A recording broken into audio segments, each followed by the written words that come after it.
Welcome to Cool Breeze Over the Mountains, a podcast where we chronologically step through and discuss each film starring Keanu Reeves. My name is Andrew Gormley, and I am one of your hosts. I am joined on this episode by my co-hosts. She is all-seeing, and she is all-knowing. Whitney Nelson. Goddamn right. Hello, everybody. The Bowery King, of course. It totally makes sense. Totally. I'm basically indistinguishable from Lawrence Fishburne. Basically. Good. And you don't want him owing you. Eric Hall returns. That's right. Hello. Hello. Oh my goodness. We're back for a good one. Yeah, I got a good one. You got a good one. You can't give a shit anymore. You got a good one. We promised you a good one after the last couple that we stuck you with. You deserve this. Bask in it. Take a moment. Take a moment. Now I feel like I was whining, but I wasn't. You were not. I'm 100% sure you whined at least once. All right, fine. Again, some of those really felt like favors, so also thank you for being a part of them. I'm not saying the whining wasn't legitimate. I'm just saying it definitely was. It took place, but also valid. Well, I'm glad to be here and stoked for this good movie. Yay, All right. this good movie. It's very exciting. Let's get to it real quick. As always, though, let's get this out of the way up top. We got a couple cool things.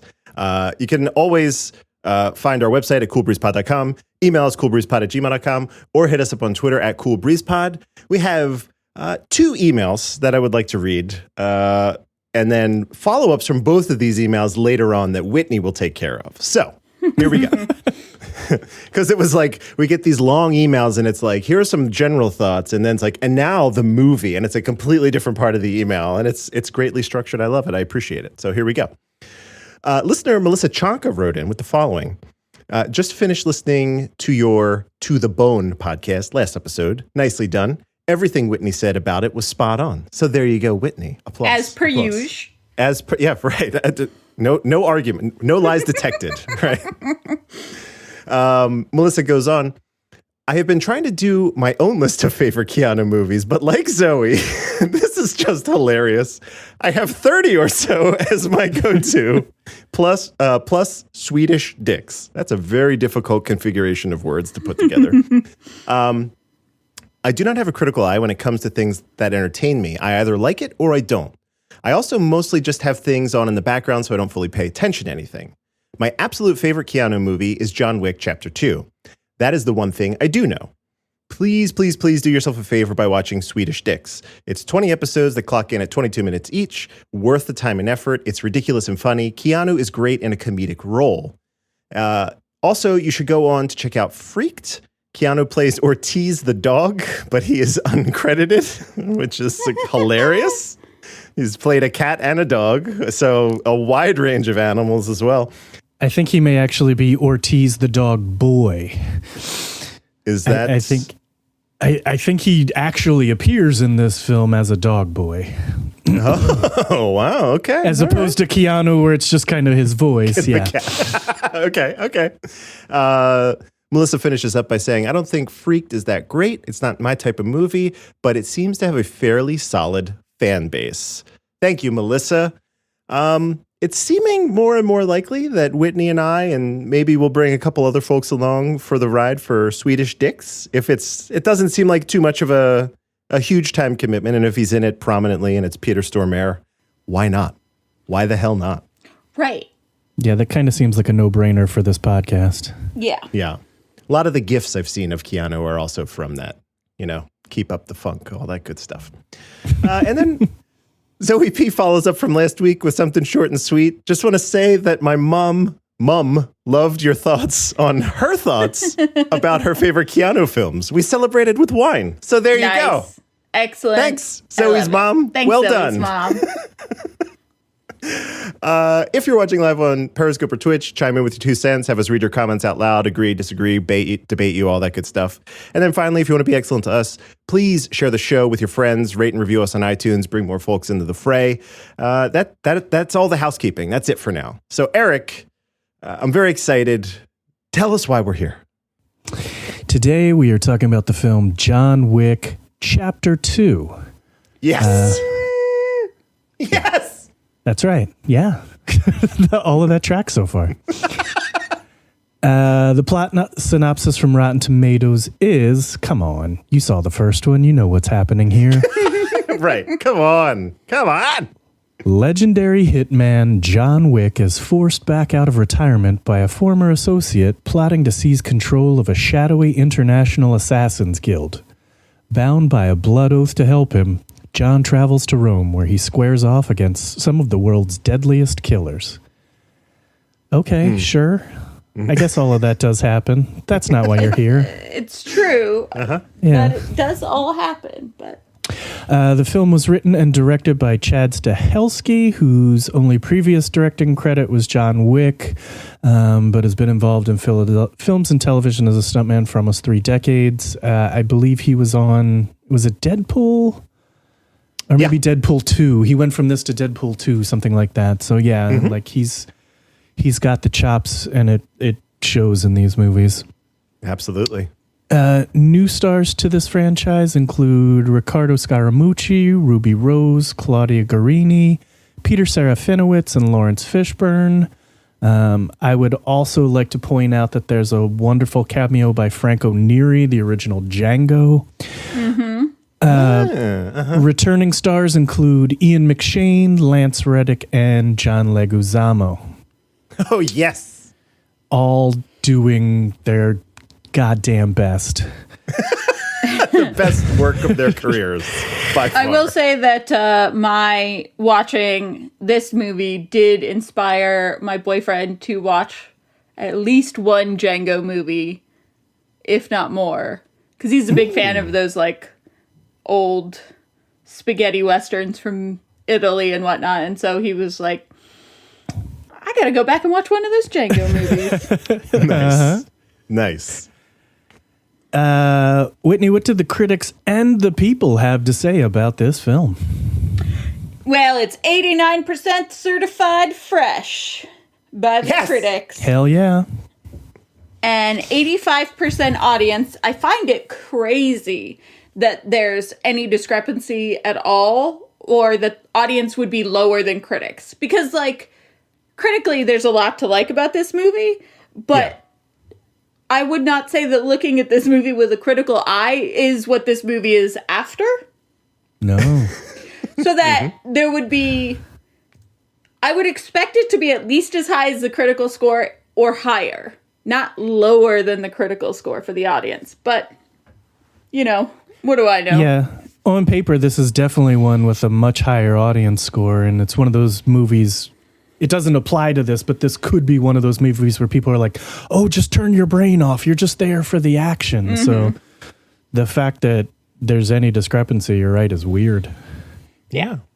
So we have a critic quote from Caitlin Booth of Bleeding Cool, who says, John Wick Chapter 2 takes the slick, no-nonsense action of the original and builds upon the world it inhabits while delivering top-notch action scenes. Yes. It's factual.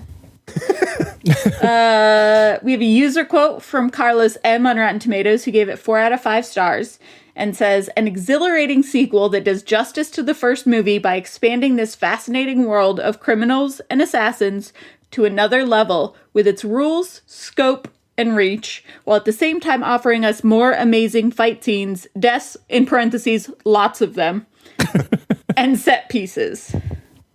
And then we are going to continue Melissa's email with her thoughts about John Wick 2, where she wrote in to say, it's my favorite of the franchise and his movie catalog. I watch it probably once every 2 weeks. I didn't really like John Wick 3, and then in parentheses she says, eek, and that's... at least she's also acknowledging it. But more on that when we get there. This one felt the most, quote, real to me. I loved how they built the backstory. I love the montage where he gets his suits and guns. The actor walking him through the gun choices was perfectly cast. I mean, Peter Serafinowicz is just great, period. Can't go wrong. You can't go wrong. Spoon! Sorry, I'm still sad they canceled the Tick. Yeah, okay. you and Jamie both. Lives on in their hearts, you know, in your hearts. I love how he loses control, killing the guy in the Continental. Spoiler alert. We're going to talk about that later anyway. I have watched this movie at least 50 times, and I can only remember John Wick's name. That's funny to me. Yeah.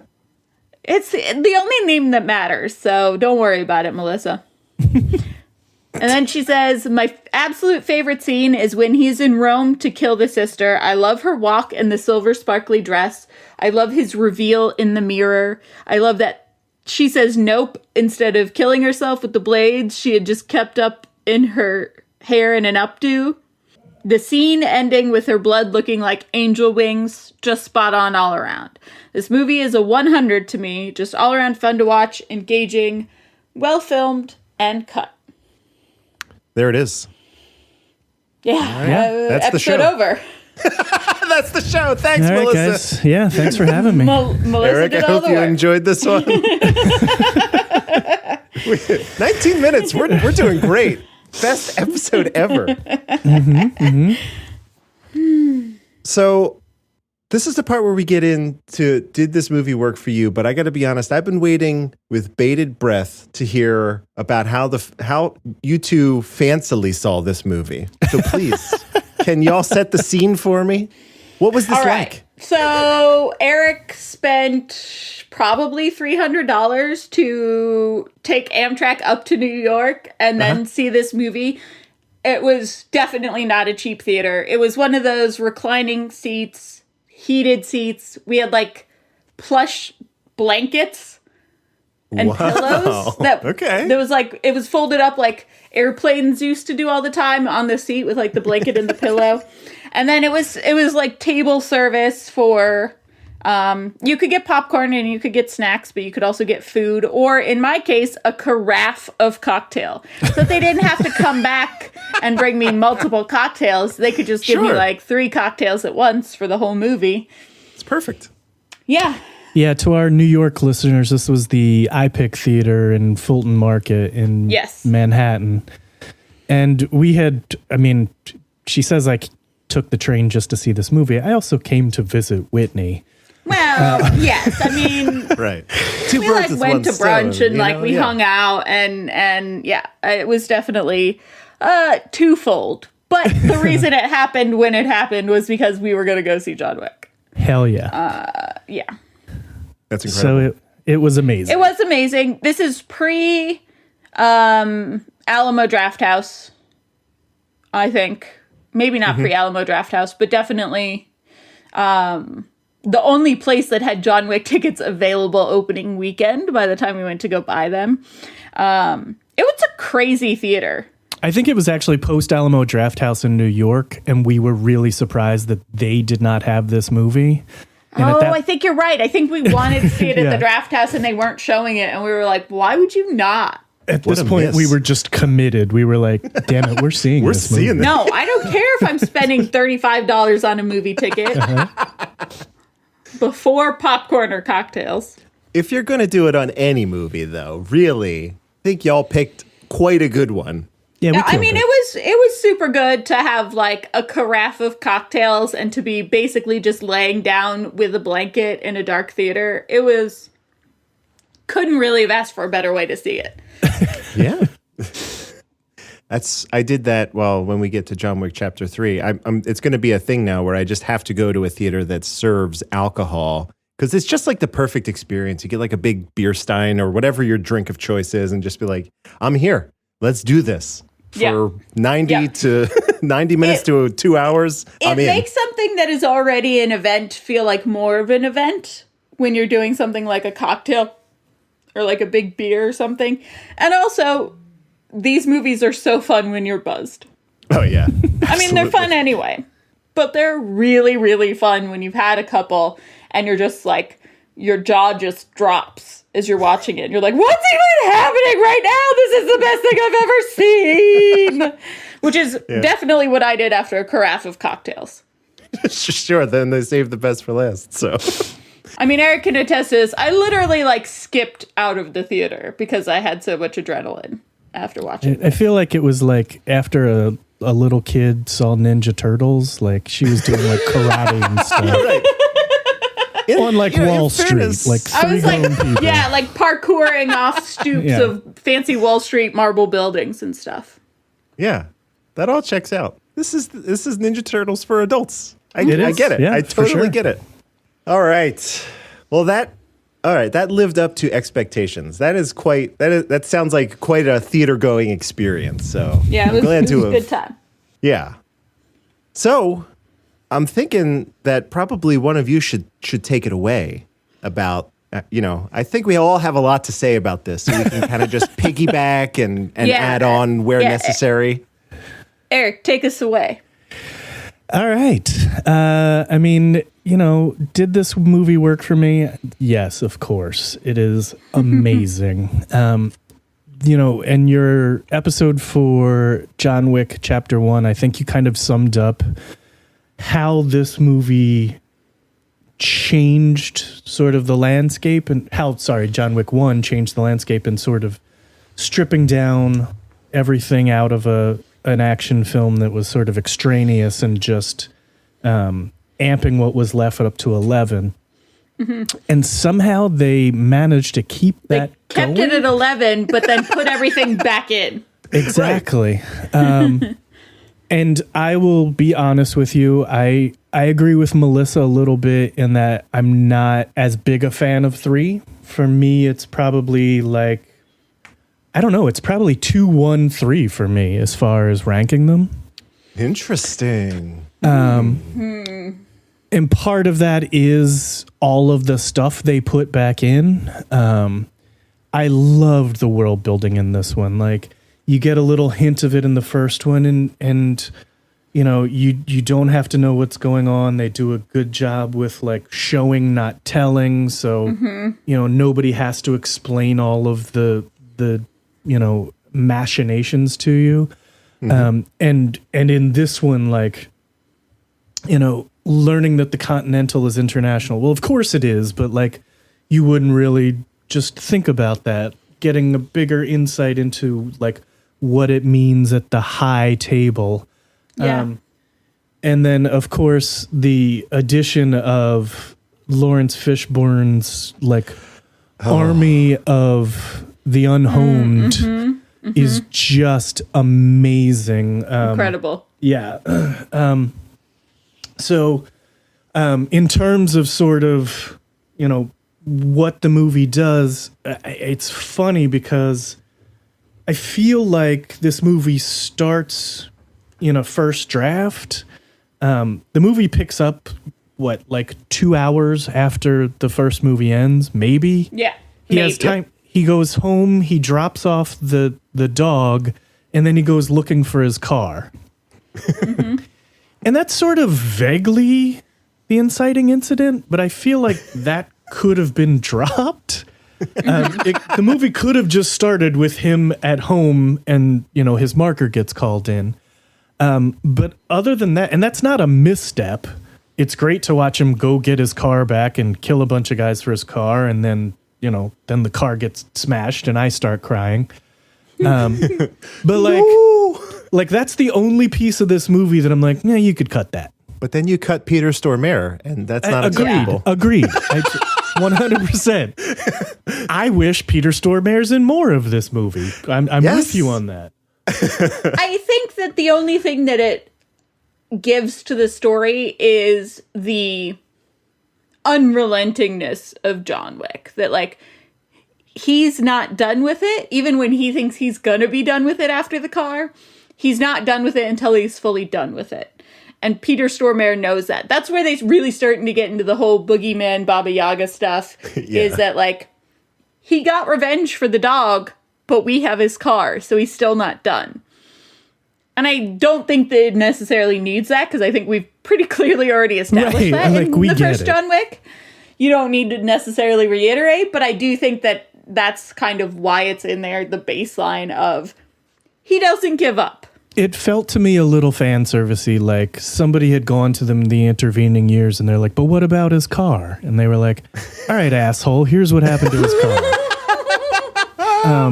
And it's fine. Like I said, yeah. I like that little piece, but the only quibble I have with the plot As far as, character development, I'm not sure there's a ton.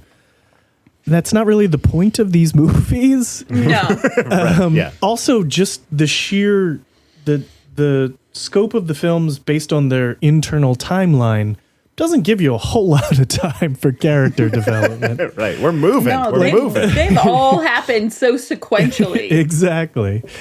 But I do like I said, the idea that he's brought back in, and because of this code, there are certain things that he has to do. I was always a little confused when it seems like in a world that would have a code like this, it would be against the rules to kill someone at the high table. But that doesn't seem to be the case here. Like, John's not in trouble because he killed her. It's just her brother now is going to pretend to avenge her death. So, like, that part, it was always like, that seems weird, but cool. They're assassins, so sure, kill each other. Mm-hmm. I do kind of wish we would have spent a little bit more time overseas. I know they do that in 3. You get out of the country a little bit, but Rome felt like kind of a weird sidebar. Like, I wanted to see more of that. I wanted, like, maybe there's some like weird Italian twist to the rules or something like that. I don't know. But it was just like, he goes to Rome, he does his job, he comes back, and we're in New York again, which is fine. But I would have liked to have seen more of that. The technical stuff still continues to be insanely good. You have to be okay with the color palette because that's not going to change, but that's a stylistic choice. Yeah. I like this. Like I said, this is probably my favorite of the 3. I don't think there's a set piece that's necessarily as tight as the Red Circle Club in the first one, but there are so many great little pieces. John's fight with like the sumo assassin, John's fight, and this is all shown in montage, John's fight where he ends up killing somebody with a pencil. Like, we finally get to see that. Or kills 2 people with a pencil. Those little pieces I feel like add up to an even better whole than the sort of longer set pieces that we got in 1. Keanu is great. He has nailed this character. It's funny, I went back and watched 1 just as a refresher, and there is some stuff he does, and like Whitney refers to it as his inner monologue, but there is some like physical acting he does that like is incredible. I'm like, you have to just be committed. I don't know how else. Like, at one point, and I don't remember the context, but there's a scene and like he makes a vein in his neck pop out. And that is like the sum total of his acting. And I'm just like, oh like, shit, okay. I'm with you.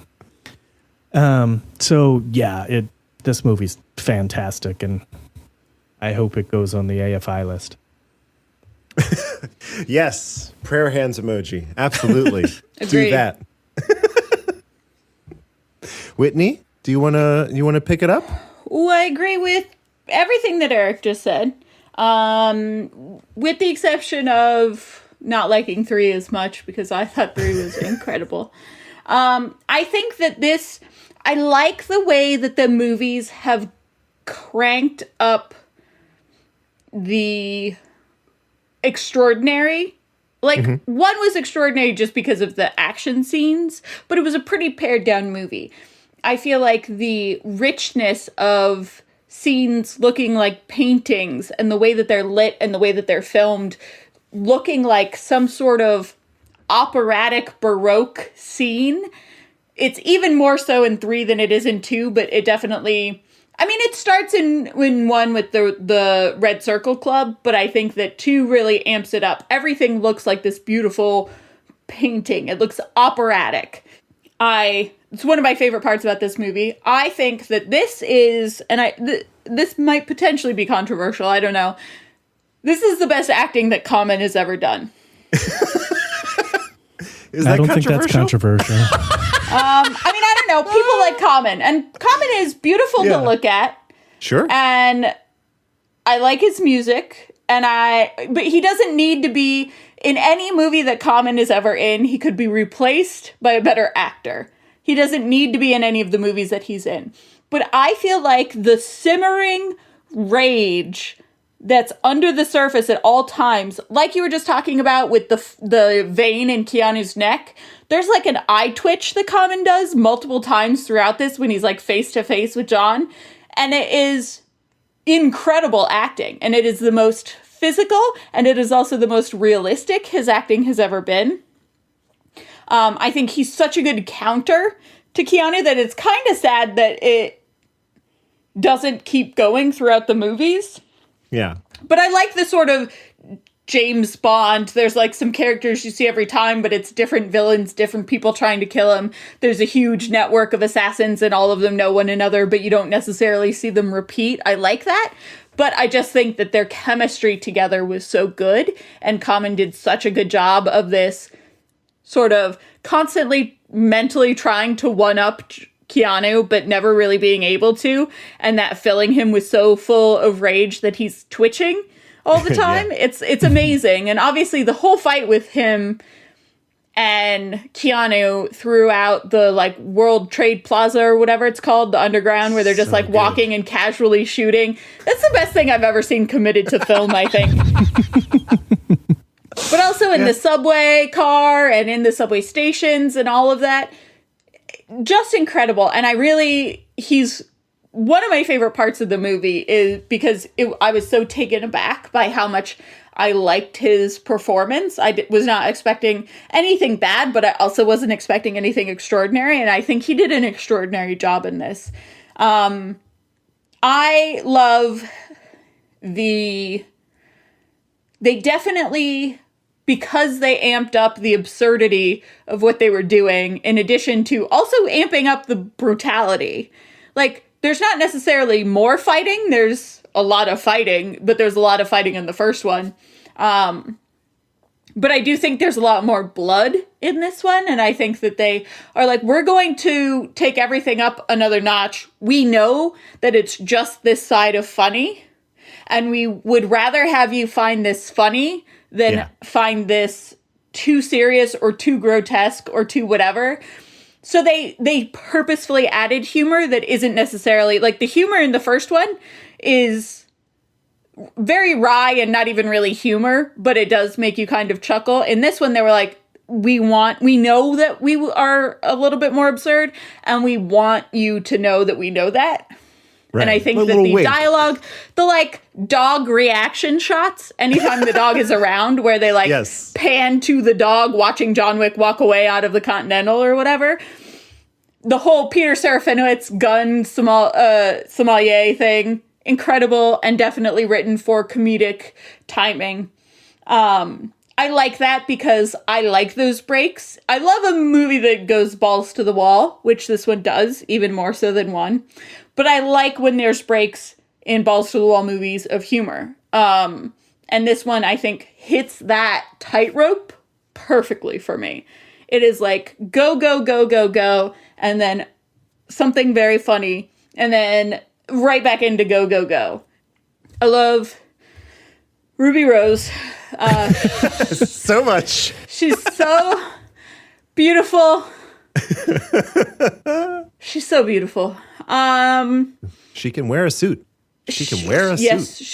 Yes, she can. She's incredible. I think that so I don't necessarily think she's that commanding of an actress as far as her skill goes, but I think giving her no dialogue and having her sign massively increased her presence and her weight in a room full of people with a lot of charisma and a lot of weight.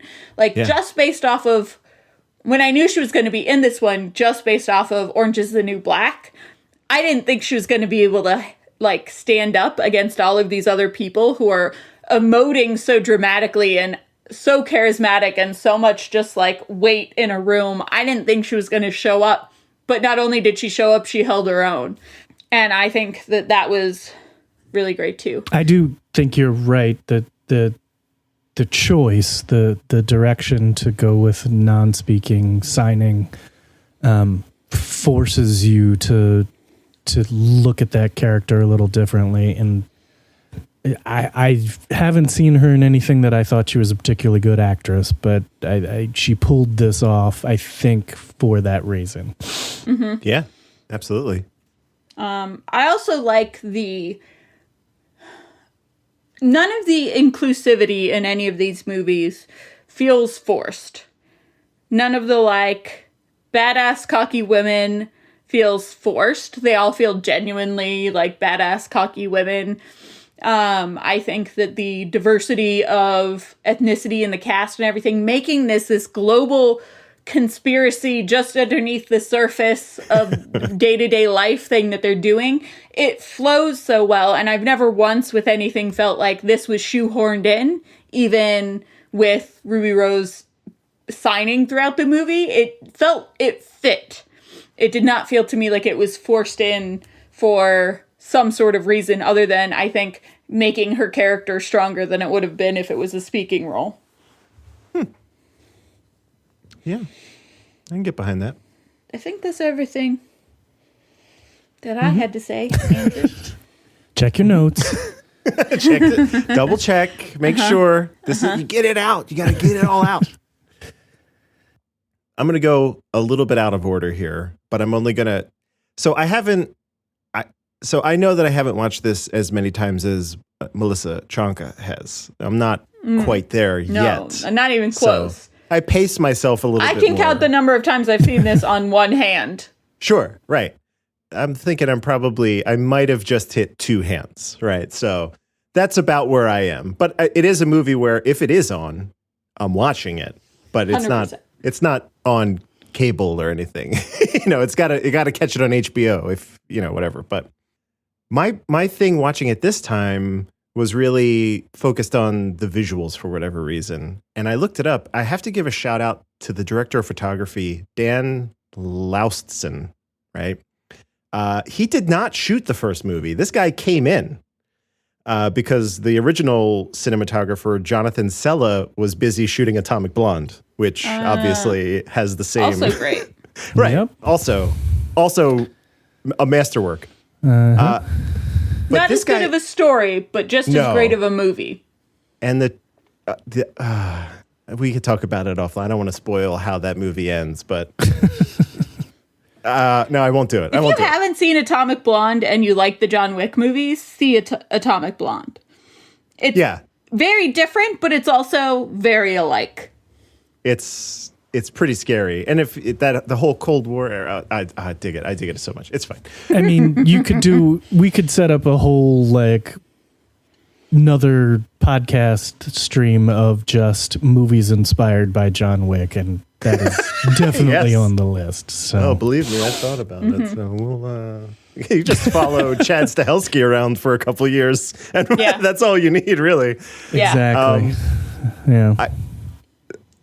So Dan Laustsen is a Dutch fellow. I gotta shout this dude out. It's the situation where not only did he fully understand what made the first film great, but he took it and he elevated it. Mm-hmm. And that is not an easy task. I think about another movie that did that really well, in my opinion, was Blade Runner 2049. Now you have the master behind the lens for that one, Deakins, but he understood that first movie and he was like, "Yep, got it," and brought it up to this next level. So I watching it this time, the choreography, the distances, the color palette, everything about it was like, God. I mean, I don't know how you shoot that sequence in the art museum where it's just mirrors and video walls. Well, yes, right. Mm-hmm. So it literally just has to be, I don't know because that is a choice, right? 100%. And I swear to God, every time I look at it, I'm like, how did they do this? Because if this, I don't know, I can't remember what the budget for this movie was, but let's say it was like $80 million. It's like, all right, well, 20 has to go to just painting out the cameras in all of these mirrors because like it is an incredible sequence. And that is one of these things where the John Wick movies do that, where it's like, here is a thing that you have literally never seen before. Enjoy this. And there it was. They elevated it. They're like, you know that scene in every movie where somebody goes into the dumb hall of mirrors and then they start shooting at the wrong thing? Shoot around. Here's a classy version of that. People have shot into a mirror incorrectly like hundreds of thousands of times in cinema. But I've never seen it like this. Exactly. This is like the elevated, classy version. Right. The mirrors spin, the camera moves, there's mirrors on the ceiling, on the floor, on the steps, behind the steps. It's everywhere. It's great. That sequence, perfect. And if you watch it again, go back and listen to the artist statement because it's a delightfully stupid juxtaposition of what's going on. I was trying to listen to it. It's like a mirror into our own souls. I catch like that part or whatever. And hopefully like show you some peace. And like, it's wonderful. Yeah. Somebody had a good time with that. Yeah. I'll echo what Whitney said. This is probably the funniest one. Every single part of this has a beat where it's like it's a laugh out loud moment, and it doesn't feel shoehorned or cheesy. It's like just a natural interaction. Everything felt like, yep, that's it. Like the one that right towards the end, you know, he's like, he's getting his dog and from the Lance Reddick, and he's like, how was he? He's like, he was a very good dog. I enjoyed his company. And I was like, what a line. It's great. Lance Reddick is a gem. He's the best. I'm so excited for 3 just to really talk about him some more. Boy, does he shine in John Wick 3. This movie, I think this introduces a really interesting, I'm going to call it the John Wick paradox, this franchise, where the concept of less is more and more is more both work at the same exact time. That's what I walk away from with this movie, where I'm like, the start of it, like Eric said, very slow to reveal the scope. Like this movie it could have easily just taken place in New York again. They didn't have to go to Italy. They didn't even have to be like, this is a worldwide thing. If they were like, the assassins are all in New York, that still would have been pretty cool. And I would have been like, yeah, that makes sense. That checks out. A lot of people there. I just thought that the reveal of how they got everything kind of spoon-fed it to us, I thought it was quite good. I talked about this with 1, and Eric's already talked about it, and you just talked about it too, but I've never seen a movie that has such a slow drip of exposition. Yeah. That has this fully formed world, supposedly fully formed. I mean, it feels fully formed before they get into it. Maybe they had no idea that they were going to be building this world in one. Yeah. But it feels so cohesive, and it feels so solid, and it feels so already built. And they don't tell you about any of it. Even in this movie where the whole thing is about like the high table and the continentals in other countries and all that kind of stuff, they still don't really tell you anything about it. They don't tell you who put this together. They don't tell you who in the world is doing this, who's in charge. There's so much of the rules and the blood oaths and the coins, and we don't know anything about them, but we do know a little bit about them, and we only know it as it's relevant to the story. We never get fed anything in advance. Well, and the infrastructure seems to be like frozen in amber in like 1942. Like, like all of sure. They still have ledgers. They still use, like pneumatic tubes. Like they have computers, but they're switchboards, practically steampunk. Yeah, the switchboards. Yeah, it's very. Oh my god, cool. I love the reveal of the inner workings of the all the hot tattooed girls working the switchboards and the computers and the knobs and gears, and that's it's very clearly like a lifelong gig, right? Like the one lady is much older, and then there are younger, so it's like, you get this job, this is your job now. And then in 3 there's a non-binary person. I mean, I don't know how they identify, but there's a person in there, like most of it is hot girls, but there's also people in there who are wearing the same uniform and have the tattoos and have the same hair, but are not clearly women. And so it's like, it's part of the uniform and the job, and they don't care if they don't actually need you to be like a hot pinup secretary kind of a thing. And I love that. I love that reveal when they show that in the third one. Yeah, it's really cool. As both of you said, I believe, or at least mentioned, the gearing up scenes, which is the thing we've seen in every action movie, maybe ever. The gearing up scenes in this movie are hands down maybe the best one I've ever seen. The only one I could think of that like tells a story and does it kind of the same way, or like at least as memorably, would be like Shaun of the Dead, where he's going through and he's talking through the plan. It's like, all right. So that really worked for me. The suit maker. He was great. That whole thing is incredible. And how long it takes them to get to tactical is amazing. Yeah. Like it's, how many buttons, day or night, what kind of, all of these actual suit wardrobe questions that a custom tailor would ask you. And then he says lining and John Wick says tactical. And that's the first time that you really get clued in that that's what they do there is like bulletproof suits and whatnot. So good. It's so good. It's so good. This movie is so good. When it's punctuated by that like chain smoking seamstress, there's just like a slam cut to her shooting a suit. Shooting the mannequin, yeah. Yeah. It's so good. It's so good. Yeah. And then just a couple small things. I thought the actress who played Gianna D'Antonio was great, as always. Like a small role, but a good one. I love that scene. The whole I looked her dynamic up there. immediately. I was like, who is this woman? Yeah. She's fantastic. Him holding her hand was a nice little touch that, we know who John is, right? But he does those little things like that. And you're like, all right. I also loved her saying, I've lived my whole life on my terms. I want to go out on my terms, and you're not going to give me that choice. So just the whole way that it was posed and the way that John Wick was like, totally get that. Yeah. He's like, that's I'm cool. I'm here for you as a friend, even though I have to kill you. I was thinking after this one, again, these are the thoughts that you get after a couple watches of this. I think I would love to watch a movie where all the heads of the Continentals get together and just quip for a while. I would love to see Winston and the Italian fellow and anyone else just Wasn't that get the together. Concept for the TV show?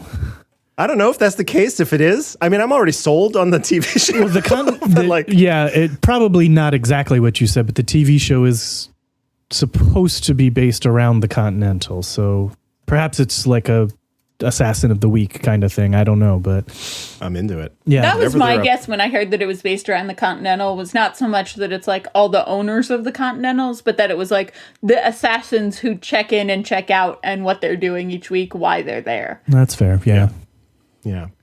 What I will say is I will watch anything that's John Wick adjacent at all, as long as they keep having the same reverence for action that they all clearly do. The language of the action movie is something that they have put such a fine point on and so masterfully made their own and updated and changed and added different artistic touches to and whatever. As long as the shows or future movies keep that same reverence and that same masterclass in this is how you film a fight scene. This is how you tell the story of a fight scene. This is how you cast people to be in these fight scenes. As long as they keep doing that, I'm down for whatever they do. Yeah, absolutely. Because I think that's what makes these so successful is just a really auteur level knowledge of action movies. When they've I think you mentioned before, but they've honed it to the point where like I don't feel like I've seen anything in these movies that couldn't actually be done, but it is so crazy heightened that it that it feels like, you know what I mean? Like they've walked that line perfectly, and like I don't want to step on the toes of whoever's on the third movie, but like You want ninjas on, motorcycles chasing a guy on a horse? We'll do that. The knife museum. But we'll still make it somehow seem realistic and really stylish, and you'll think it was the coolest thing you ever saw. I was screaming in the knife museum fight. In the theater, people hated me in that movie because I was so hype I didn't even know what noises I was making. And it's I've seen intense knife fights before, but this just took it to a different level. And that's what all these movies do so well. Even if it's just someone getting stabbed in the femoral artery or whatever, they do it at a level that's heightened compared to other femoral stabbings I've seen. Yes, you've never seen this before. Two other thoughts, and then just overall, I love this movie. So I'm just picking out little things that I like. There's my thing is, and I still haven't decided where this goes in the ranking. I'm gonna have to get to the end and really actually just make a snap judgment about it. But I absolutely love that Lawrence Fishburne's idea of a fancy dinner is Applebee's. I think that shit is hilarious. Yeah. That line was delivered perfectly. Yeah. We going to Applebee's. That was great. I loved it. I loved the introduction to him too, with a homeless person begging for change and sort of talking to themselves in a sort of schizophrenic manner in the subway station, and Keanu just going up to him and being like, here's an assassin's coin, take me to him. The whole way that happened, the way that he hit him, the way that he shot the security guys or the guys in the jumpsuits or whatever, the whole thing took me so by surprise and was such a great introduction to how good Lawrence Fishburne was in that role and how great that part of the world, that level of this underworld we don't know anything about. All of it was so great, but I think that lead up with that guy in the subway station was the perfect, pitch perfect way to introduce Lawrence Fishburne as the king of this underworld. Yeah. Honestly, and then you get there. Yeah. Sorry, go ahead. No, it's just literally every second to third New Yorker is an assassin. You're like, wow, there's really a lot of you there, huh? Okay. And I feel that gets even more amped up in the third one. For sure. It's definitely absurd where you're like, there's no one who isn't an assassin anymore. Right. What do you do in this? Why do you clean up the subway if you're also an assassin? I don't know. I don't get it, but it's cool. It's cool. Yeah. Why are you a garbage man and also an assassin? Mm-hmm. Oh, one of those two jobs is enough to make me tired, let alone two of those jobs. You'll get there. Yeah. You'll make ends meet. I guarantee it. It's a couple coins. Go ahead, Eric. I know you had something. Oh, no, I was just going to comment, going back to the introduction of the Bowery King. I just love the moment when you actually meet Lawrence Fishburne. They are loading up carrier pigeons. So again, the infrastructure is still something from 1940, but they're loading them up with SIM cards. Yep. So you're like, go, be free. Yeah. It's great. It's great. The final thing I will say about this movie is actually the final thing of the movie. I don't know what the arrangement was with, I believe it's Lionsgate. I've never seen a movie more confident about getting another sequel than this movie. For sure. It was I knew that it was tracking well, and I knew that, you can reasonably make assumptions about movie, but Chad Stahelski was like, we'll save it for the third one. It was yeah, totally. You got it. That would have been kind of a bummer if that's how it ended. I'll kill them all. And then he runs away and that's it. I'm like, oh, damn it, John. I mean, it's still a pretty badass ending though. Even if they don't get picked up for a third, that moment when Winston just shows him his power. Right. You're just it's so oh cool. shit. Cause I mean, it's, he's in trouble. You've seen it. They 100% do it in the first one. They call her to the exact same place and kill her for killing somebody in the Continental. It's coming. But you're like, God, how much time is left in this movie? What the hell? Yeah.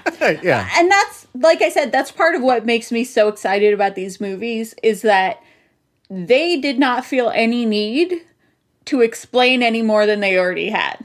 They were just like, we're going to end this in a ring surrounded by assassins with guns trained on you, and you have to run away, and we're not going to tell you any more about it. We're not going to tell you any way that anyone has ever gotten out of this, because no one has ever gotten out of this. And it's just like, I just love the how much showing rather than telling there is, because it's so much showing that you are like, wait, what else is happening here? How are you ending a movie like this? And I love it. It's pretty great. There's, as a little Easter eggy side note, we are all, I guess, at various stages of potentially playing John Wick Hex. And you get a trophy called Excommunicado if you start a new game at exactly 6 p.m. any day. Doesn't matter. And I was like, this is the greatest universe in history. I love it. I love That's it. fun. Well, now I got to do that. Yeah. I'm setting it's an an easy alarm trophy. right now. Yeah. Tomorrow, 6 p.m. damn it. 5:58, I'll boot up the PS4, start the new game. It's great. Yeah, overall, everything about there was not a moment of this movie that felt wasted pace-wise or anything like that. Not too much character development, but again, we're not here for that sort of thing. Yeah, they just keep winning. That's how I feel about this this franchise. It's like, yeah, it's something else. It's something to behold, truly. Do we have any other thoughts on John Wick Chapter 2? No. Eric, you got anything? I mean, I do, but it's more of like a sentence fragment than it is a full thought. Yeah, get it out there. Hey. There are a bunch of like characters in this film named for like mythological people. Lance Reddick is named for like the boatman to hell. Ruby Rose is named Ares, the goddess of war. John's wife was Helen. Do we think they're actually playing with mythology here, or do we think that's just like a cool sort of edgelord thing that somebody threw into the script? Why not both? I don't know. Yeah. Yeah. I think that there's probably an element of wanting to add a sense of history and mythology. But I also think, a lot of these people clearly have like code names and stuff. And I think it's pretty common that people would choose stuff from mythology and, gods and goddesses and that sort of thing when you're choosing a name for yourself in this world. All right. Yeah. John Wick is just like, I'm John Wick. I can't pretend that I'm anybody else. I mean, I just don't recall anyone calling Lance Reddick's character by name. Yeah, I don't think that ever happened. I don't think they do. Yeah, so like to give him that particular name just strikes me as odd, but I'm just reading too much into this. You said you watched the first one more recently. Was he the guy who showed up for Perkins to get her? Or was it someone else? Because if he's always the guy they send when it's time for you to die, that would be awesome. It might be, but I don't know. I can't remember if he went after Perkins. Yeah, I don't recall that they sent anyone for her. I think we just see her meeting in the park. In the same way. Got it. Okay. Yeah, because he like literally. That's fine. He escorts people to their death. Yeah, fair enough. Yeah, that would be a cool. That's like a small thing, but maybe it was a deleted scene that we didn't get. Damn it! Come on, Chad. That is neat. Something to think about. Something to ask about, maybe.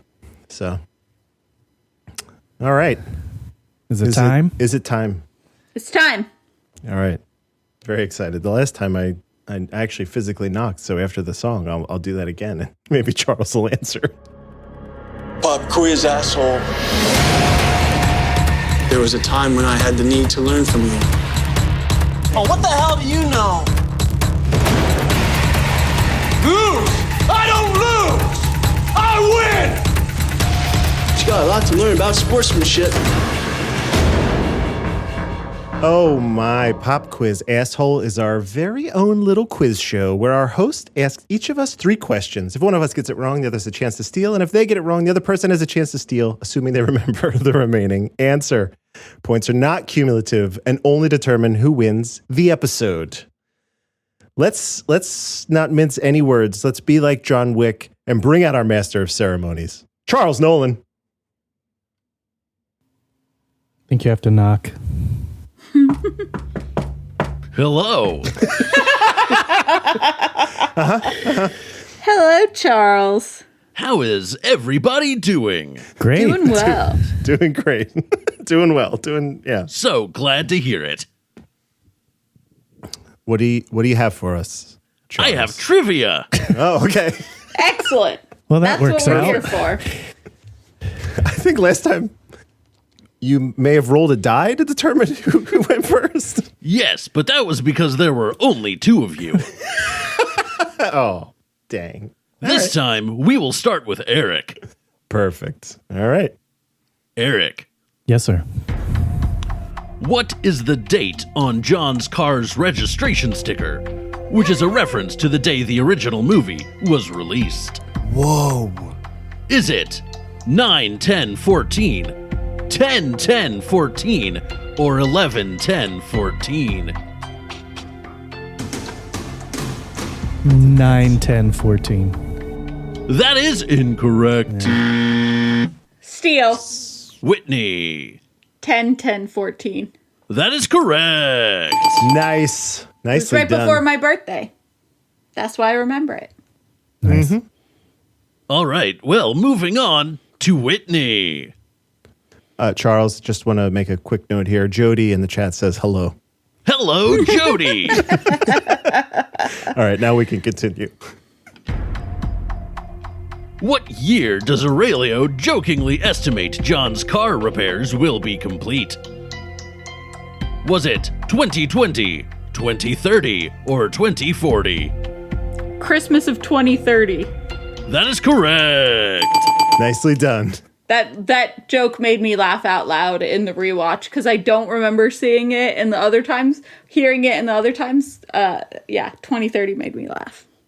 He was in this movie for 3 minutes. Great 3 minutes. Best, one of the best 3 Fabulous minutes. 3 minutes, yeah. So good. Andrew. All right. Ruby Rose's character is never referred to by name during the movie. What's her character's name? Thanks, Eric. Is it A, Athena, B, Hera, or C, Ares? I'm going to go with C, Aries. That is correct. Just giving them away, Eric. I mean, I was trying to make a salient point about the film. I'm sorry, Charles. I didn't And in doing so, you gave me a free know point. I was going to step on your toes. It's okay. Is it though? Because I feel like now you're mad at me. I don't know how to be mad. You'll know if he's mad if your question has to do with numbers now. So I guess we'll see. Eric. The DJ playing at the coronation in Rome wrote the music for John Wick's 1 and 2. What is his DJ name? Potentially inspired by a video game. Is it A, La Beautiful Joe, B, La Castlevania, or C, La Chrono Trigger? It's actually one of those 3. I just want it to be La Chrono Trigger, so I'm going with that one. That is incorrect. God damn it. Steal, I guess? Whitney. The Castlevania? That is correct. Oh my gosh. Good Lord. What a name. What a guy. Oh, that's fun. Continuing your domination, Whitney. Yes. Unbelievable. Gianna calls John Death's Very what? A, Emissary, B, Embodiment, or C, Avatar? I'm gonna say emissary? That is correct. Nailed it. Oof. That one, I really didn't know. That one was pure guesswork. I hate this game. I know all the answers to the questions I don't get. I made this game for you.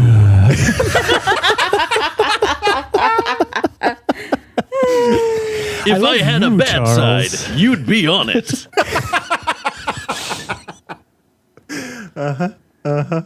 Andrew, All right. what is Cassian's drink of choice? Is it A, bourbon, B, vodka, or C, gin? That would be C, gin, because that's my drink of choice.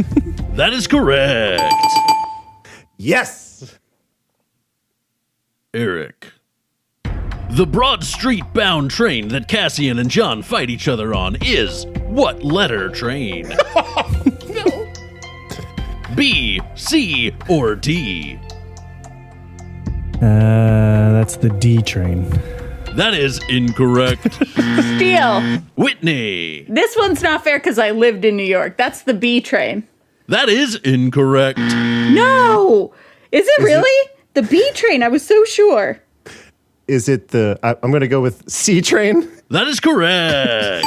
Yes! Oh my god, By I was default. so positive it was the B train. That makes me upset.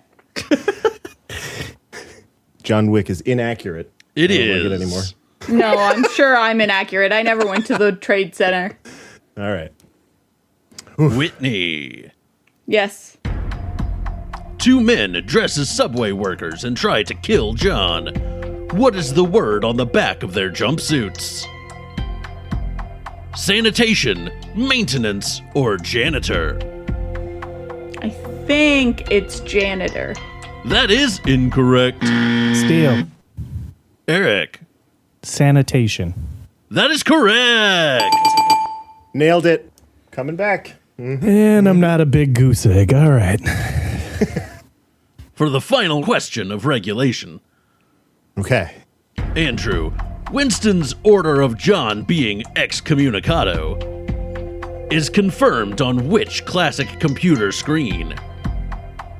Was it a Tandy TRS-80, a Coleco Atom, or a Commodore 64? God damn it. I'm going to go with a Tandy TRS-80. That is incorrect. Shit. Steal. Eric, Commodore 64? that is correct. Nailed it. I'm glad. I got nervous about that one because I did not remember what the other option was. I was like, No one remembers Coleco Atom.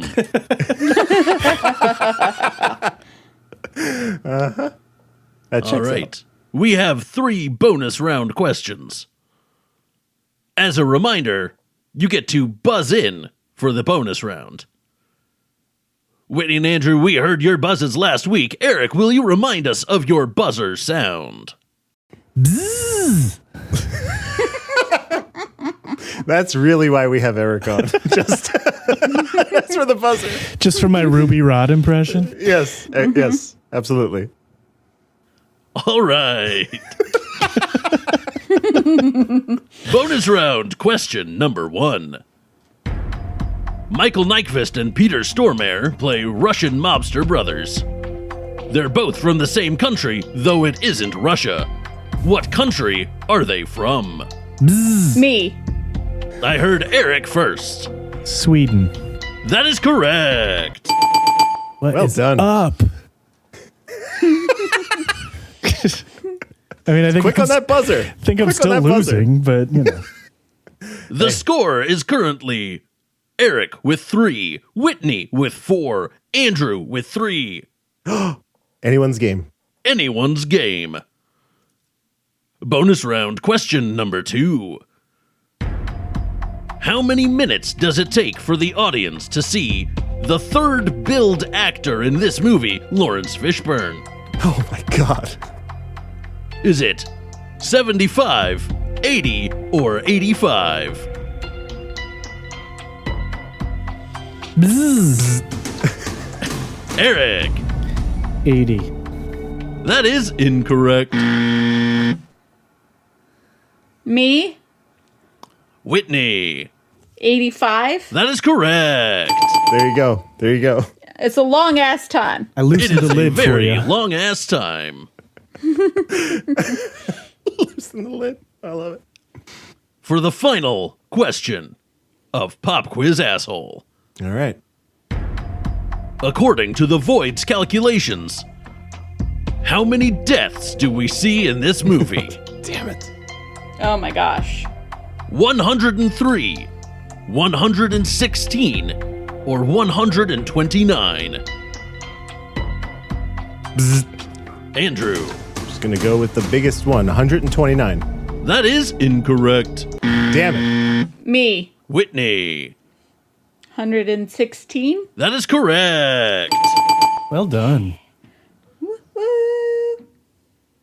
Going into the bonus round, it was anybody's game, but at the end of it, with a score of 6-3, Whitney wins again. Unbelievable.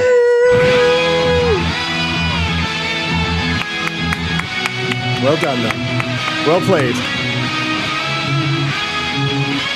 I'm running around the stadium with a flag, with my piece of the aggro crag hoisted above my head. Mark Summers or whoever, Mike O'Malley is cheering you on. Yeah, Mike Summers' Double Dare. Yeah. I do believe it's He's a local Mark fellow. Summers. Mike yeah. O'Malley. I think Mike you're O'Malley. right. Yeah. His All right. guts. We did it. Congratulations.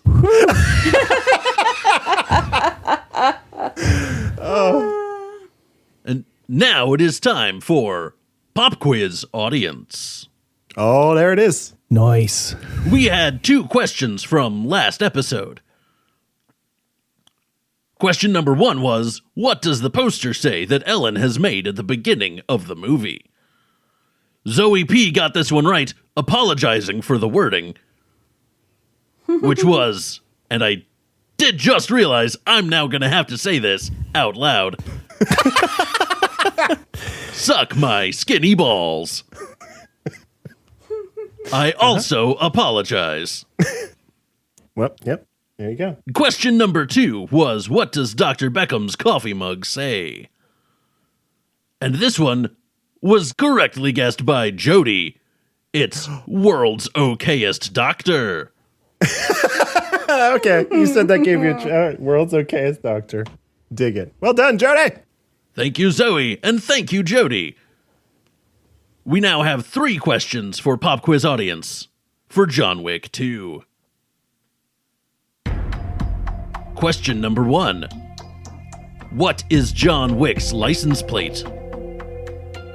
Question number 2.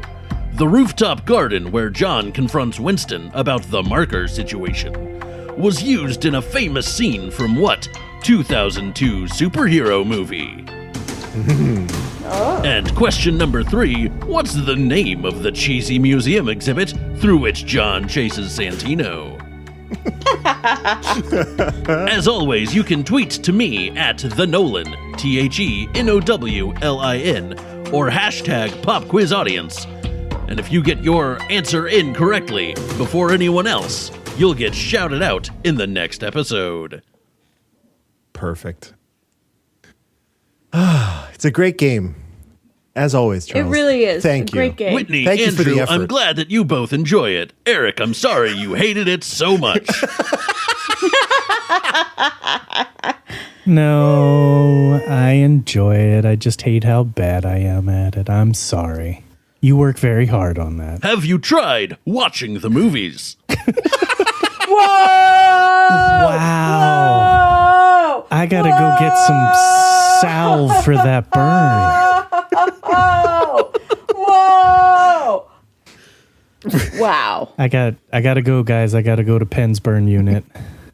Yeah, seriously. I didn't mean it. That's a lie. It is. Charles just lied. That is correct. Done. Oh my gosh. Well, That is all that I have for you this week. I'm going to go watch the next 6 John Wick movies because I have access to all of them in the void. unbelievable. I don't like Nice. that. They only get better. I do. I believe that. I believe that. Yes. Good. All right. We'll talk to you soon, Charles. Goodbye. Bye. Oh my God. What a game. What a movie. Mm-hmm. You ready to deep dive on it? I'm actually just going to Yeah, use Wikipedia because this is quick. And if you haven't seen this movie, I mean, what are you doing listening to us? Just go watch the GD thing. Come on. Also, it's more fight scenes than it is dialogue, so. Yeah. So, well worth a watch, obviously. We don't need you to you don't need us to tell you that. So, go for it. All right. Here we go. You fill in the gaps if there's anything that that Wikipedia rather skips over here. Former assassin John Wick retrieves his stolen Mustang from a chop shop owned by Abram Tarasov, brother of Vigo and uncle of Yosef from the first movie. John dispatches Tarasov's men in a violent rampage that heavily damages the Mustang, rest and rip, but spares Tarasov under the auspices of peace and returns home, later cementing his weapons into the ground once again. John would make an excellent, cement worker as well. That was a crisp job that he did down there. So, props. After chop shop owner Aurelio takes John's Mustang in for repairs, John is visited by Italian crime lord Santino D'Antonio, who reminds him that he once helped John with his impossible task, which was referenced in the first movie, which allowed John to retire and marry Helen. In return, Santino swore to John a marker, and that's an unbreakable promise symbolized by a blood oath medallion. It's very cool. I like how they introduce these little gadgets and components of this world. First, we just get coins. Now we get these cool-ass markers. Very ornate. Did I tell you that Lindsay gave me one of those for my birthday? Oh, shit. Last year? I feel like you did tell me that, and I totally spaced on it. I have like 4 or 5 Assassin's coins and a blood marker. Nice. Does it does it open and stuff, or is it like It does open, and there's a bloody thumbprint inside. Nice. I love it. But whose? Is it? That's between me and the thumbprint owner. Is it Lindsay's? Who owes you? Who owes you big is what I'm wondering. Santino presents the medallion and he's like, John, you're back in the fray, buddy. Let's do this thing. John declines. He's like, I'm out. I just came back to do this one thing and then I got to leave. So I can't help you. Santino, then he burns his house down. So this is very much in keeping with the first film in terms of kind of how things go for John. Not really much choice in it. Right. Okay. Forced my hand. John walks to the Continental, apparently. I think he lives in New Jersey. I think he also lives in New Jersey. Yes. I think he walks from New Jersey to Midtown Manhattan. Cool. Let's hope it's like Jersey City. Like, I hope he's at least sort of close. Right. Yeah, please. Hopefully he's just on the other side of the But bridge. I think he goes over the wrong bridge if he's in Jersey City. Yeah, it does not look. It looks like a walk. It's a hike. It makes for a really great shot of him coming over the bridge. That's about all with it's the good dog. for. Yeah. Oh, so good. He goes to talk to Winston, who we love. And then Winston reminds John that if he rejects the marker, he violates one of the 2 unbreakable rules of the Continental, which is just a great way to deliver a little bit of exposition. Just so it's like, hey, you can't kill anybody here, and you can't do this. It's like, great. When you have Ian McShane tell me exposition, it doesn't feel like exposition. Feels like that's how Ian McShane would talk to me. So there we go. John reluctantly accepts the commitment, meets with Santino, tells him he has to assassinate his sister Gianna so he can claim her seat at the High Table, which is a council of 12 high-level crime lords. Okay. Santino sends Ares, as we have talked about, Ruby Rose, his bodyguard, to oversee John. Really, I think to spy on him, and then, as we find out in a little bit, tie up some loose ends. We arrive in Rome. John infiltrates Gianna's coronation party, confronts her in her dressing room. Faced with certain death, Gianna chooses to take her own life by slitting her wrists. Once she dies from blood loss, he shoots her in the head to complete the marker. On his way out, Cassian, played by Common, is Gianna's bodyguard, recognizes John, and upon realizing that John was there to kill Gianna, begins to attack and confront him. This is a very cool sequence, not unlike the nightclub. Little variation on a theme, but I really also enjoyed this. John escapes through the catacombs with the way he snuck in, which is where he is actually ambushed by Ares and Santino's henchmen. Again, they're there to just tie up loose ends, and he dispatches them handily, very, very easily, and in very dramatic fashion. It's awesome. And using everything set up in the getting ready scene, like the weapon selection scene, and there's a scene of him like, I'm going to put this gun here so that when these guys come, I can shoot them with this. Like, it's very methodical.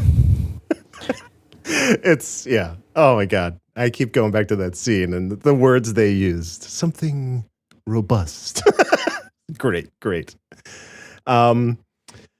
So John gets out, kills all the henchmen, escapes. He's walking down the street. He gets hit by a car driven by Cassian. Wow. Crazy. Dude can't catch a break. There's an intense battle, but it kind of tumbles into the Continental where they blow off some steam at the bar eventually. Can't do business on Continental grounds. You guys go have a drink. It'll be fine. John explains why he had to kill Gianna, this marker. Cassian understands, but vows revenge. He will never stop until John's dead. So there you go. He promises him a quick death as a professional courtesy. I really liked how that line gets turned around a little bit later, too. John returns to New York. Santino opens a $7 million contract for John's death under the guise of avenging his sister. All right? You shot the devil in the back. This leads to a pretty funny series of, like a montage of people trying to kill John Wick and having various degrees of success with that.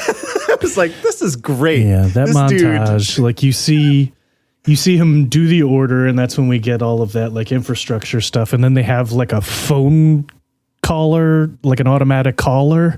So people's phones are just going off all over the city. And like you see somebody like, like I said, like the sumo guy is out on a date. Yeah. There's the violin player. Like the she's like street busking, performer. Yeah. Just happens to have a gun in her violin.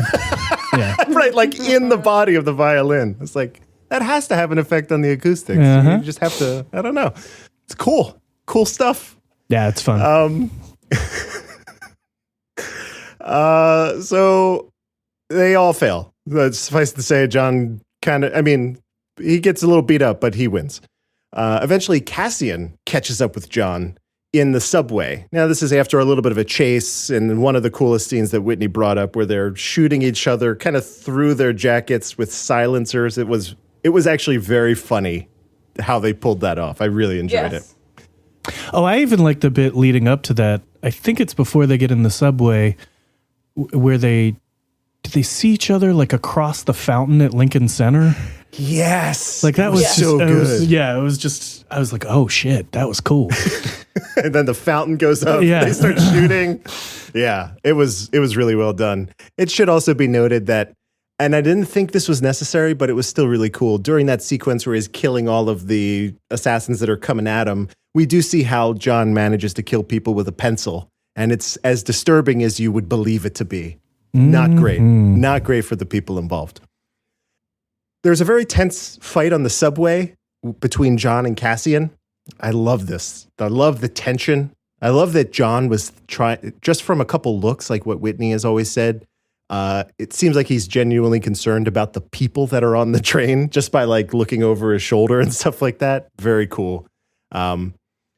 Eventually, John mortally wounds Cassian. He leaves him alive, so we don't actually know if his story is over yet, which is kind of cool. He says, but if you take this knife out of your chest, you will die. But he doesn't, so who knows? Who knows? John is hurt really bad, and what he does is he's still continuing to be chased. He seeks out help from an underground crime lord known as the Bowery King. So there's a homeless man. He puts one of the gold coins in his cup. He says, "Take me to him." Then this homeless man transports him to the Bowery King, played by Lawrence Fishburne. Incredibly, I might add. They take care of John's injuries, guide him to the art museum where Santino is holding a gala, and they give him a gun with 7 bullets because of his $7 million bounty. It's just great. That's $1 million a bullet, baby. He is 100% great. Every word he says in this movie.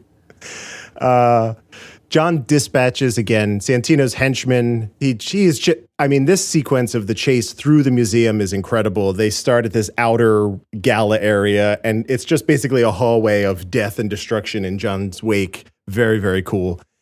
He chases Santino through a mirror exhibit in the museum, which we've seen. If you've ever seen a promo for this movie, you have seen this incredible set piece that they've developed. Santino eventually evades capture after Ares rescues him. Ares eventually dies also in a fight with John, but Santino flees to the Continental for sanctuary.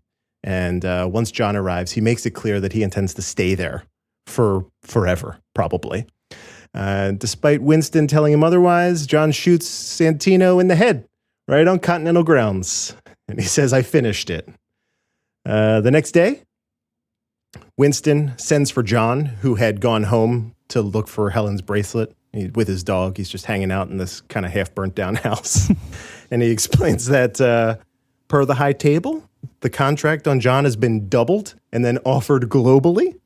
As a consequence of also killing Santino on Continental grounds, Winston declares John is excommunicado, which is, that means he lost all access and privileges to anything associated with the Continental. So doctors, guns, all the cool shit that we've seen him have access to, that's off the table now.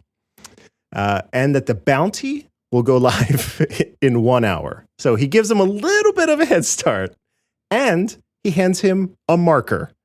He's like, "You might need this a little bit later down the line." Turns out down the line is about 3 hours from now in the world of John Wick, but that's pretty cool. As the contract is activated and everyone's getting their cell phones through this automatic caller thing, John is running through, I don't know what park that is. Whitney, can you help me out? Is that Central Park? I don't know. Central Park. Okay, so yeah, I didn't know if that was some smaller named area, but he's running. Everyone around him, their phones are lighting up, so it's very clear everyone in this park is an assassin, and they just have to bide their time for 1 hour. He books it with his dog, and that's the end of the movie. Again, perfect. What a perfect ending. Mm-hmm. That's it. That's it. It's great. Great. Yep. If you listen to me explain it and you haven't seen it, I apologize, because that shit, while accurate, does not do the movie justice at all. So No, not even a little bit. So, all right. What do we do now? I know what we do. We ask a rhetorical question. Do you recommend this film? Mm-hmm. Perfect. Got it. Logged. Whitney, I'll take your silence as a yes. Obviously. So we are all good there. Whitney okay. has passed out due to lack of air conditioning. I'm out.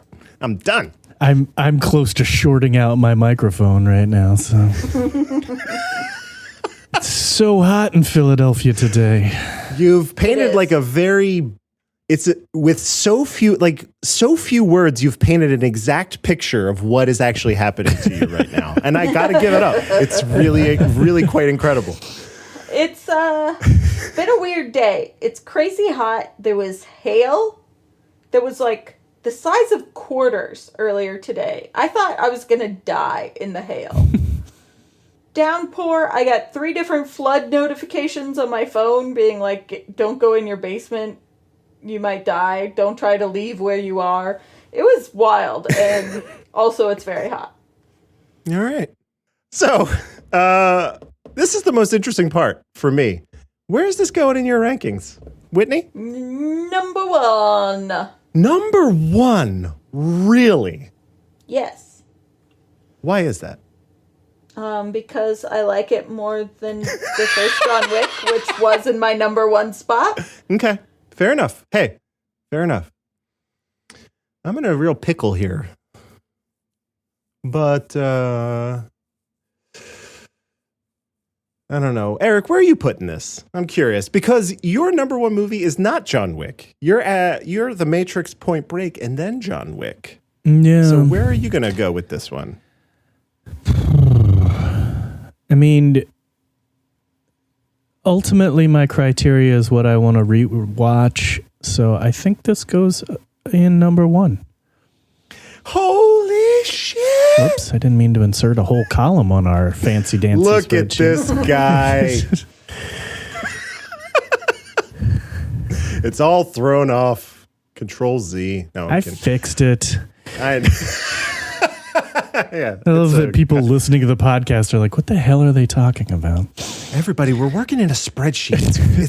It's crucial that we do this correctly. Really exciting behind the scenes stuff. I think I'm going number 2 for John Wick Chapter 2. Yeah? Yeah, I'm going to do that. All right. Second place. Okay. I don't know.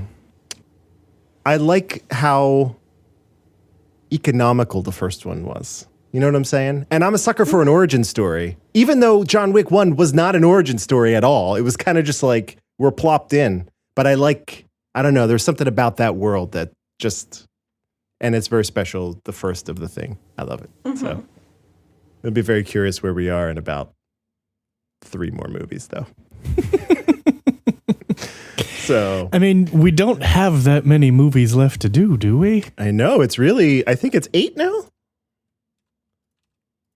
This is crazy. 2 people, John Wick Chapter 2 at number 1. Oh my God. Mm-hmm. All right. Well, there we go.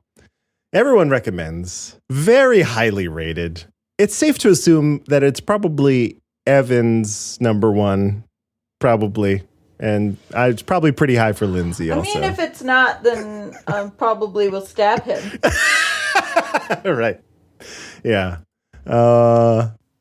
Interesting. So watch your back, Andrew. All right. Right. Hey, 2 is, yeah. All right. We'll get to, look. All right, fine. Let's talk next week. Because this is weird, because we're coming off of John Wick Chapter 2. But then Whitney is walking us through a movie called... Some garbage movie I've never heard of. Hey, we don't know that's for sure yet. But maybe. Oh, I'm sure I've never heard of it. Oh, yeah, absolutely. A happening of monumental proportions. Mm-hmm. It's crazy that there are movies that Keanu has done. Still, this is 2017. I have never heard of this movie. Yep. But it was directed by Judy Greer. Yeah. And I love Judy Greer. Right. Now I'm already kind of more on board because Hollywood grossly underutilizes Judy Greer in everything that she's in. And it's good that she's directing. So hopefully, now I'm hopeful, at least. So thank you for giving me that. Yeah, I don't want to give an unpaid plug for, merch, but there's a great site called Super Yaki. And yes, they sell some really fun T-shirts, and one of them is Judy Greer should have been the lead. That's just what it says across the That's T-shirt. Amazing. Yeah. That is I love Super Yaki. I own the shirt that says "Be nicer to Kelly Tran." No, that's me. No, I have the executive produced by Kathleen Kennedy shirt. Okay. So I love that. Yeah. I was like Last Jedi. We're doing this thing. So there you have it. A happening of monumental proportions. Super Yaki. That's YAKI, I believe. Correct. So go there. Support local artists. I don't know if she's local. Okay. That does it. We got to the end. We did it. Sweet. We did it. This was a marathon podcast day for you, Whitney. How are you feeling? Are you exhausted? I am exhausted. I did move at some point during the recording to laying completely horizontal because Yeah. Hey. 3+ hours of podcasting is a lot of podcasting. But I'm feeling good because it was a great episode. And it's John Wick and, like, what's not to love? Can't go wrong. Can't go wrong. Yeah. So, all right. So, as always, we'll be back next week. But, Whitney, why don't you tell the good folks where they can find you on the internet? I am at Whitney_Nelson, Nelsen on Twitter. And you can find all of my other podcasts and whatnot there. Historical Hotties. The episode that I recorded just before recording this episode of Cool Breeze is about swimmers, the hottest swimmers in history. So we talked about that.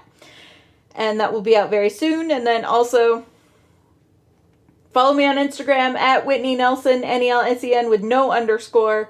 If you want to see pictures of the dog that I'm hopefully, fingers crossed, meeting and getting in 2 days. Yay. Puppers. Yay! Peanut butter! Fucking love that name. It's really good. Eric, where can people find you on the internet? I've been not on social media much lately, but the best place to find me is probably on Instagram or Twitter under Platypus Jones. It's all one word and there's no fancy spellings. There you go. There you go. Jody says 2 days in the chat. I don't know what that means. Were we talking 2 about days something? for my dog. Oh, Jesus Christ. I meet my dog in 2 days. Yeah. Okay. Well, there you go. I thought she was referencing something that I forget that there's that delay in the chat. So when Eric was talking, she wrote 2 days, and I'm like, what does that have to do with anything? It's been a long day. All right. It's a code me and Jody have. She just activated me to kill somebody. Oh, no. Some real Treadstone stuff going on here. All right. So you can find me on the internet at Dark Driving. Twitter, Instagram are the best.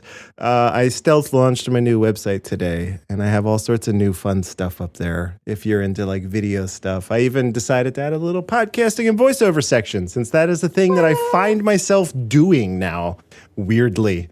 So go there, check that out. It'll be cool. Well, I want to do voiceover. How do you do that? Anyway, we can talk later. I'll hook you up. I'll add you to my roster. It'll be great. Thank you for reaching out about that right here on this show. It's appropriate, right? This is how. Yes, of course. Yeah. This is all voice. It's the only thing that matters in voiceover. So, all right, I'm gonna press this button. Jody, you're the best. Thank you for hanging out. Anyone else in the chat who was here wasn't hanging out or talking, you're the best also. Whitney, Erich, as always, thank you. In the words of Bill S. Preston and Ted Theodore Logan, be excellent to each other and party on, dudes.